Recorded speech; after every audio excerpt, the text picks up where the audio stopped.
Tout commence par un matin apparemment ordinaire, mais sous la surface calme de l'eau, un secret macabre attend d'être découvert. Des membres humains, sans trace du reste du corps, émergent lentement comme un message venu des ténèbres. Qui est cette victime anonyme? Pourquoi personne n'a-t-il rien vu ni entendu? Ce mystère glaçant va vous emmener là où vous n'auriez jamais osé aller. Ne détournez pas le regard, car chaque détail compte. Le matin du 26 septembre, vers 10 heures. La ville de Zaouïa El Amra s'éveillait doucement, bercée par le tumulte quotidien de ses habitants. Non loin du vieux canal, un passant, habitué à ce chemin pour se rendre au marché, s'arrête net, le souffle coupé. Dans l'eau stagnante, quelque chose d'inhabituel attire son regard, deux jambes humaines, flottant à la surface comme une sinistre vision d'horreur. Pris de panique, il recule instinctivement avant de crier à l'aide. En quelques minutes, des badauds affluent, formant un attroupement inquiet. L'air est lourd, le silence entrecoupé de murmures et de conjectures. La scène est insoutenable. Lorsque la police arrive, elle sécurise rapidement la zone. Les enquêteurs notent immédiatement que les membres découverts sont étonnamment intacts. Pas de décomposition avancée, ce qui laisse penser que la macabre découpe est toute récente. Les policiers soupçonnent l'usage d'un outil électrique, probablement une scie circulaire, vu la précision des coupes. Les jambes sont envoyées au laboratoire de médecine légale. Quelques heures plus tard, le rapport tombe, il s'agit d'un jeune homme d'une vingtaine d'années, et la découpe a été réalisée environ 1 heure après le décès.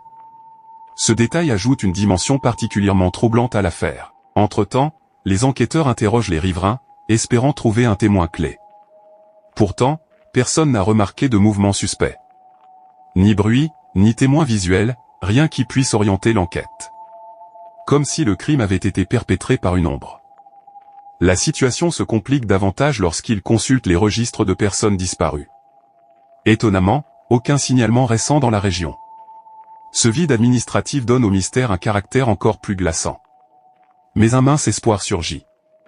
Dans les heures qui suivent, les autorités reçoivent un signalement venu du Caire. Un oncle, inquiet, a déclaré la disparition de son neveu, Mina Moussa.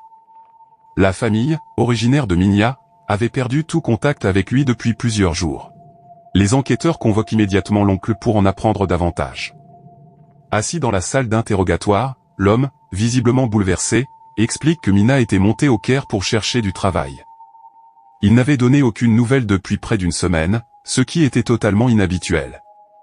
L'enquête sur la disparition de Mina Moussa prend une tournure tragique lorsque son oncle confirme que les membres retrouvés appartiennent bien à son neveu, un jeune homme de 20 ans, infirmier à Minya. Mina avait récemment reçu une offre d'emploi prometteuse au Caire, mais après son arrivée, il a disparu sans laisser de traces. Les enquêteurs, face à l'absence de preuves tangibles, décident de procéder à des tests ADN sur les membres de la famille pour établir l'identité de la victime. Pendant ce temps, une découverte macabre est faite, un bras humain est trouvé dans une poubelle à proximité de l'endroit où les jambes ont été découvertes. Lorsque l'oncle et le père de Mina se rendent à la morgue pour identifier le bras, ils reconnaissent immédiatement le tatouage distinctif qui y figure, confirmant ainsi l'identité de Mina. La douleur de la famille est immense, et le père, en larmes, exprime son désespoir face à la perte de son fils, se demandant pourquoi une telle tragédie a pu se produire. Le signalement de disparition de Mina contenait de nombreux détails troublants, y compris des messages et des appels suspects, ainsi que des opportunités d'emploi en ligne qui pourraient avoir conduit à son enlèvement. Mina, décrit comme un jeune homme respecté et aimé dans sa communauté, était le fils aîné d'une famille modeste, avec 4 sœurs à charge. Conscient des difficultés financières de son père, il s'efforçait de subvenir à ses besoins et de réduire le fardeau financier de sa famille. Après avoir obtenu son diplôme en électricité, il avait décidé de poursuivre des études en soins infirmiers, motivé par son désir d'aider les autres et sa passion pour le domaine médical. Il s'était distingué dans son travail à l'hôpital local, notamment dans le service des soins néonatals, où il était très apprécié de ses collègues et des médecins. Malgré ses longues heures de travail, Mina n'oubliait pas de s'engager dans des activités bénévoles, consacrant une partie de son temps à des œuvres caritatives sans attendre de compensation.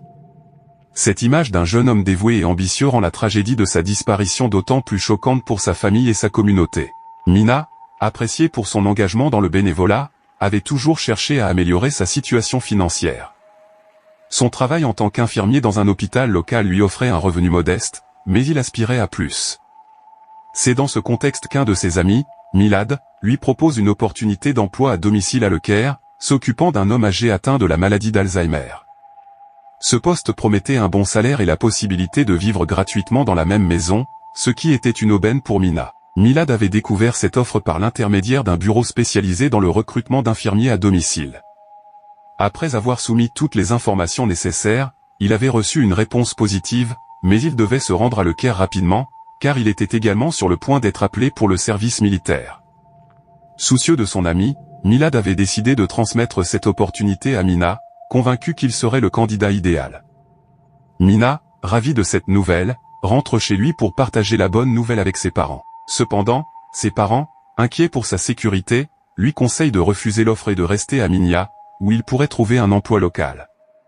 Malgré leurs préoccupations, Mina leur explique avec enthousiasme que cette opportunité pourrait changer sa vie, lui permettant de poursuivre ses études dans l'un des meilleurs instituts de soins infirmiers de la ville.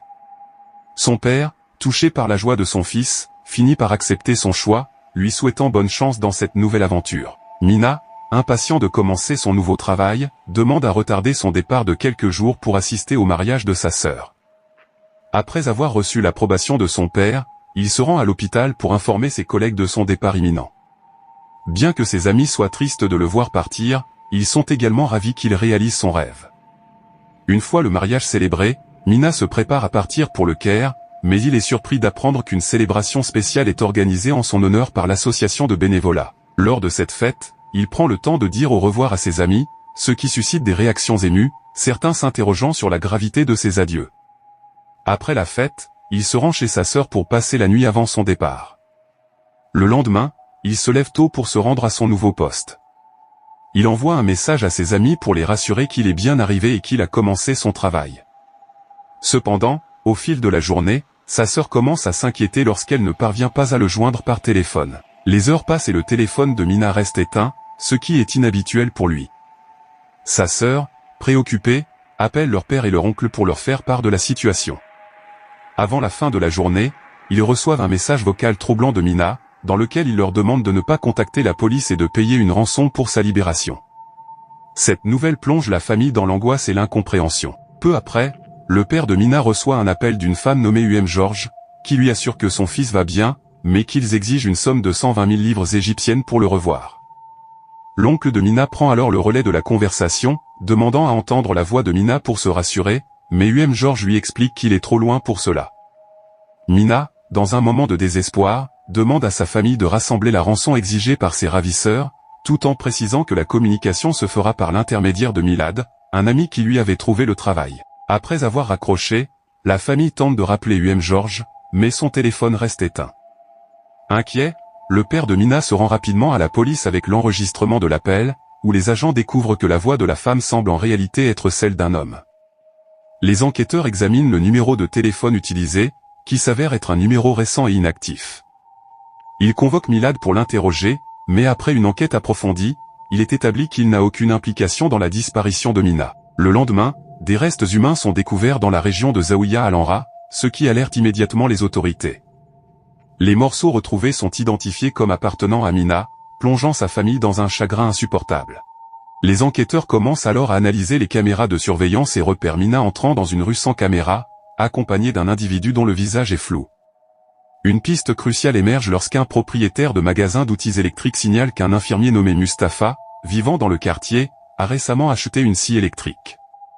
Cette information est déterminante, car l'autopsie révèle que les membres de Mina ont été sectionnés avec un tel outil. Les enquêteurs, après avoir localisé l'adresse de Mustapha, se rendent à son domicile. À l'intérieur, ils découvrent des preuves accablantes, notamment un cordage et des traces de sang. Rapidement, Mustapha et son complice Ibrahim, un gardien, sont arrêtés. Lors de leur interrogatoire, ils commencent à avouer les détails horrifiants de leur crime, révélant les motivations derrière cet acte tragique. Mina, après avoir été attirée par Mustapha sous prétexte d'un emploi, se retrouve piégée dans un appartement lugubre. Mustapha, accompagné d'Ibrahim, l'agresse et le frappe à la tête avec un tuyau en fer, le rendant inconscient. Pendant que Mina est inconscient, Mustapha utilise son téléphone pour envoyer un message à sa famille, prétendant qu'il est arrivé au travail. Lorsque Mina reprend connaissance, il commence à crier à l'aide, ce qui inquiète Mustapha. Pour le faire taire, Mustapha le menace avec un tuyau plus gros et l'oblige à enregistrer un message vocal demandant une rançon. Après avoir envoyé le message, Mustapha et Ibrahim imitent des voix pour tromper la famille de Mina. Alors que Mina continue de crier, Mustapha, craignant d'être découvert, le frappe à nouveau à la tête. En tant que professionnel de la santé, il sait que cette seconde frappe pourrait être fatale. En panique, il demande à Ibrahim d'aller chercher de la nourriture, mais en réalité, il lui demande d'apporter des sacs poubelles pour se débarrasser du corps, car il réalise que Mina est mort. Mustapha déplace alors le corps de Mina dans la salle de bain et attend le retour d'Ibrahim. Lorsqu'Ibrahim revient avec les sacs, il est surpris de voir Mustapha avec une scie électrique, qu'il avait achetée pour intimider Mina. Après 3 heures, il commence à découper le corps de Mina et à le placer dans les sacs. Une fois la nuit tombée et le calme revenu dans le quartier, il se dirige vers le canal d'Ismaïlia pour se débarrasser des différentes parties du corps, les jetant dans des endroits distincts pour tenter de dissimuler leur crime. Après avoir commis leur crime, Mustapha et Ibrahim se comportent avec une étonnante froideur, convaincus qu'ils ont échappé à la justice en se débarrassant des morceaux du corps de Mina. Ils pensent que leur acte restera impuni et que personne ne pourra les relier à la disparition de Mina. Cependant, l'affaire commence à attirer l'attention des médias et devient rapidement un sujet de débat public. Les enquêteurs, déterminés à résoudre le mystère, rassemblent des preuves et interrogent des témoins, ce qui finit par mener à l'arrestation de Mustapha et Ibrahim. Au fur et à mesure que l'enquête progresse, l'affaire de Mina Moussa devient emblématique, suscitant l'indignation et l'intérêt du public. Les détails horrifiants de son meurtre sont largement diffusés dans les médias, et la pression monte sur les autorités pour rendre justice. Finalement, le tribunal examine tous les éléments du dossier, après une procédure judiciaire rigoureuse, décide de transmettre les documents concernant Mustapha et Ibrahim au grand mufti pour obtenir l'approbation de la peine de mort. Cette décision est accueillie avec un mélange de soulagement et de tristesse par la famille de Mina, qui espère que justice sera rendue pour leurs proches.